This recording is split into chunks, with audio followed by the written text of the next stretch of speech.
I thought it didn't matter.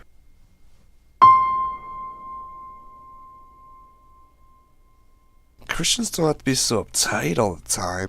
Who cares if I listen to popular music or watch scary movies? Sure, it might not be super clean or whatever, but it doesn't really hurt anyone.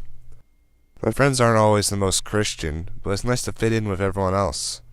To not be weird. Sometimes I'll listen to music that won't be the most Christian friendly. It might have some cussing, or it might be about girls or something. But I don't really listen to the lyrics, I just like the sound of the music. As long as I know the words are bad, it's fine. I don't cuss or look at girls or do drugs like my friends. So it doesn't matter what I listen to, or who I hang out with. What's even the point anyways? Why can't I do whatever my friends are doing? As long as it doesn't affect anyone else, it seems okay to me. What is kind of strange is that ever since I started listening to more aggressive music, my thoughts have been getting more and more violent.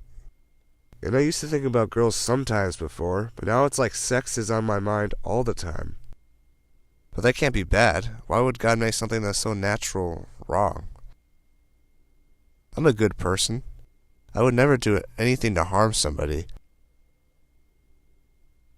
As long as I'm a good person, I can do whatever I want. Right?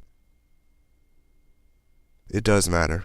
I tried living my life doing little things that I thought wouldn't affect anyone, but it doesn't stop. One day you're just thinking about, contemplating a thought, but then the next you start desiring it. Before you know it, you're doing it. Over and over, each time, wanting a little more than the last. It just keeps going, never satisfied. I couldn't do it anymore. I knew it was wrong, I had to stop.